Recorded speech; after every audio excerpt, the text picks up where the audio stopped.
Alam niyo ba mga lolo't lola, maraming Pilipino ang hindi alam na nagsisimula ng humina ang bato kahit walang nararamdamang sakit. At kapag lumabas na ang sintomas gaya ng madalas na pag-ihi sa gabi, kadalasan huli na ang lahat. Ngunit heto ang magandang balita, mga kakalusugan. May isang simpleng gulay sa kusina na tinawag ng siyensya na tahimik na tagapagtanggol ng bato. Ito ay hindi mamahalin, madaling hanapin, at kayang tumulong magpababa ng tiyak na panganib ng pagkasira ng bato at kulang sa tulog. Pakinggan si Dr. Antonio Reyes ngayong araw at alamin kung paanong isang pirasong sibuyas lang ang maaaring magpalakas ng iyong bato at magpahimbing ng iyong tulog. Huwag kalimutang mag-subscribe at itap ang kampanilya para sabay tayong manatiling malakas at masigla araw-araw. Mga kaibigan at mga lolo't lola, habang tayo'y tumatanda, tahimik ding napapagod ang ating bato. Parang isang filter na araw-araw ay nagsasala ng dugo, lason at alawat mula sa ating katawan. Hindi ito sumisigaw ng sakit, ngunit unti-unting humihina sa paglipas ng panahon.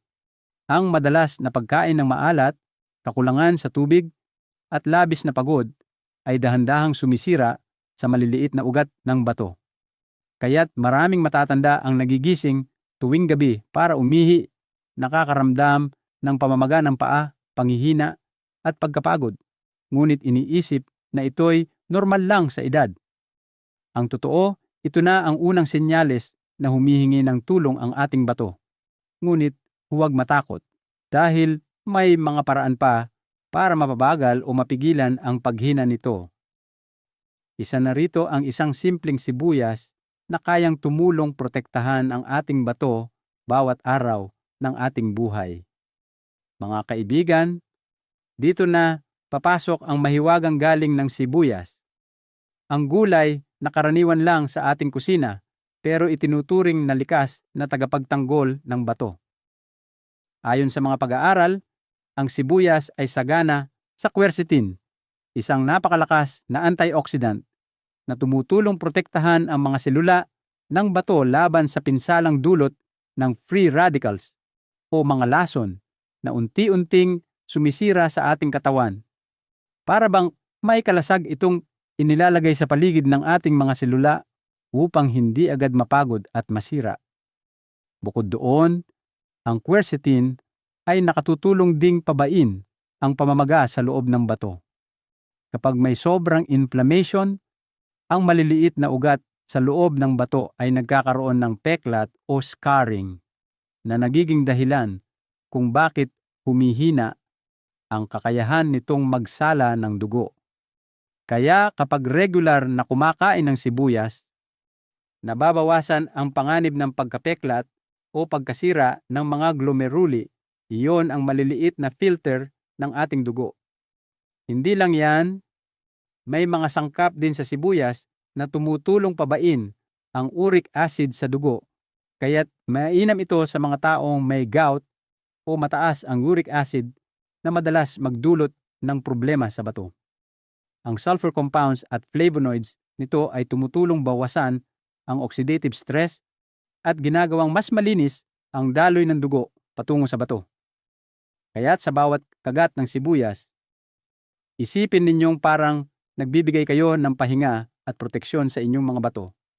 Tahimik pero makapangyarihan. Tunay ngang sa mga simpleng bagay na nasa ating kusina, naroon ang mga lihim ng kalusugan at mahabang buhay. Mga mahal kong lolo't lola, halos lahat sa atin ay nakaranas na ng mga gabing putol-putol ang tulog dahil sa madalas na pag-ihi. Pagdating ng umaga, mabigat ang ulo, pagod ang katawan, at tila nawawala ang sigla. Ngunit alam nyo ba, ang sibuyas ay maaaring makatulong para maibsan ang problemang ito sa paraang likas at ligtas. Kapag malusog ang bato, mas nagiging mahusay ito sa pagkonsentra ng ihi sa gabi. Ibig sabihin, hindi na kailangang maglabas ng sobrang tubig habang natutulog tayo. Dahil dito, nababawasan ang bilang ng pagbangon sa banyo at mas nagiging mahimbing at tuloy-tuloy ang tulog. Bukod pa rito, may banayad na epekto ng paghihi sa araw ang sibuyas. Kaya nailalabas na ng katawan ang sobrang tubig bago pa man dumating ang gabi. Ang sibuyas din ay may flavonoids at saponins na nakatutulong magpakalma ng nerbiyos, magpababa ng kaba, at maghanda sa katawan para sa likas na tulog. Dagdag pa rito, ang prebiotic sa sibuyas ay nagpapalusog sa ating bituka, tumutulong sa gut-brain connection at nagbibigay ng tulog na mas malalim at mas payapa. Sa araw-araw na pagdagdag ng sibuyas sa inyong pagkain, mapapansin ninyong mas maaliwalas ang pakiramdam, mas mahinahon ang gabi, at unti-unting nababawasan ang pag-ihi sa gabi. Mga mahal kong kaibigan, alam nyo ba na ang mataas na presyon ng dugo ang isa sa mga tahimik na kaaway ng ating bato? Kapag palaging mataas ang presyon, ang maliliit na ugat sa loob ng bato ay unti-unting nasisira.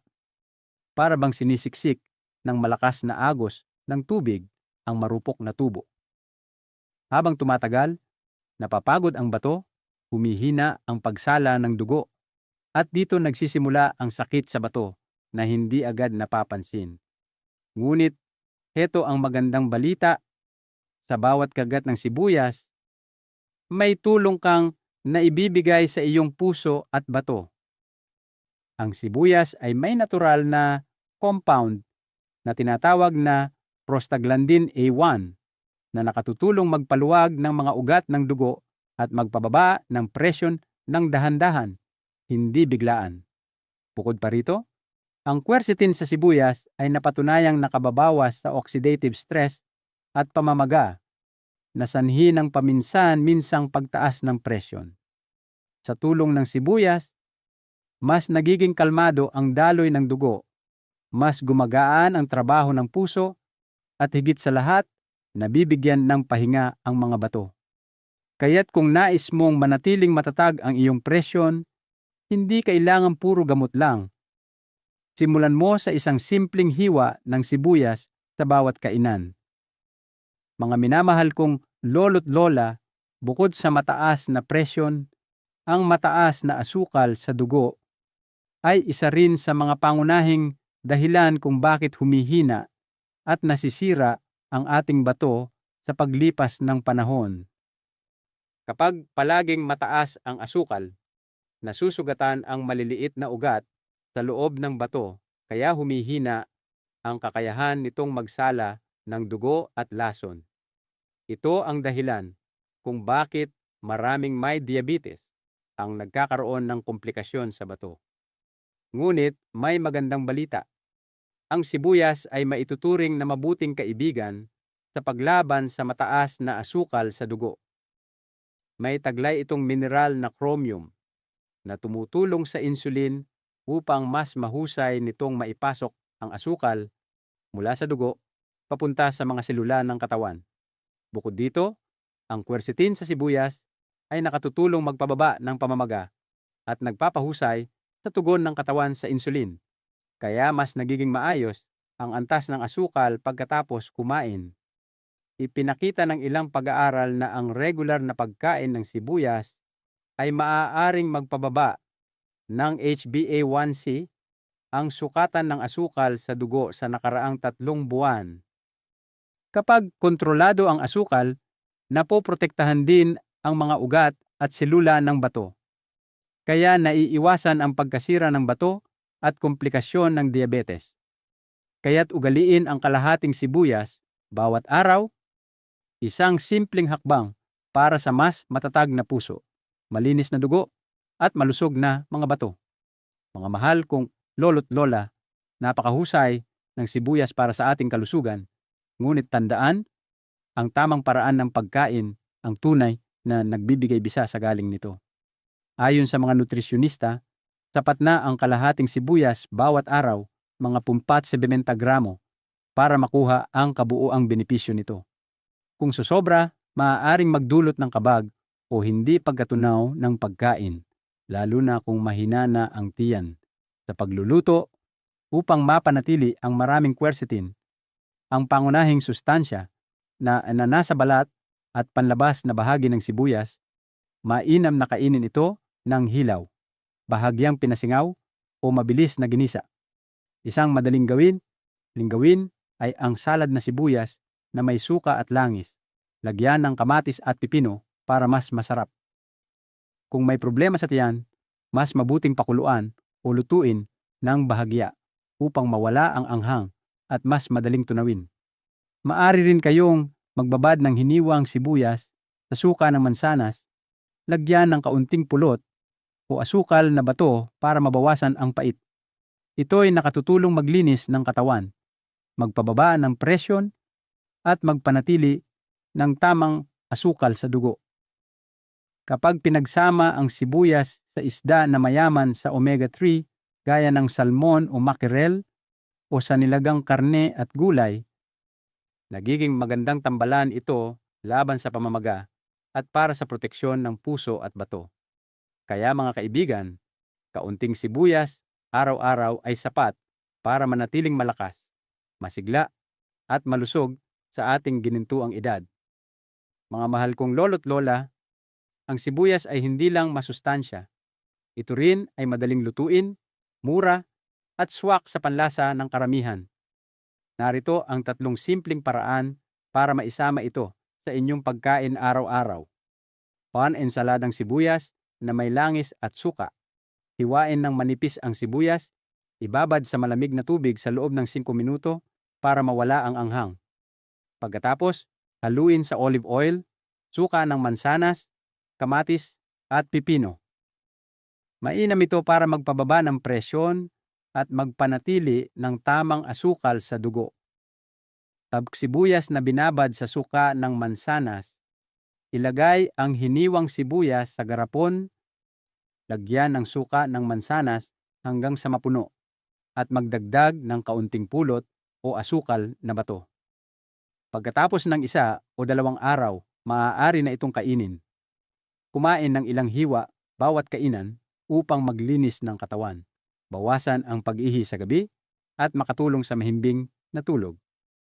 3 sopas ng buto na may balat ng sibuyas. Kapag nagluluto ng sabaw o nilaga, idagdag ang ilang balat ng sibuyas na malinis. Pakuluan kasama ng buto at alisin pagkatapos. Makakatulong ito magdagdag ng antioxidants para sa malusog na puso at bato nang hindi binabago ang lasa ng ulam. Sa 3 simpleng paraan na ito, araw-araw ay may munting hakbang tungo sa mas mahabang buhay at mas malusog na katawan. Mga mahal kong lolo't lola, bagamat napakaraming benepisyo ng sibuyas, tandaan po natin, ang lahat ng sobra ay maaaring makasama. Kaya mahalaga ang tamang paggamit at pag-iingat, lalo na kung may mga iniindang karamdaman. Una, para sa mga may mahina o may ulcer na tiyan, iwasan ang labis na pagkain ng hilaw na sibuyas dahil maaari itong magdulot ng kabag o pananakit ng sikmura.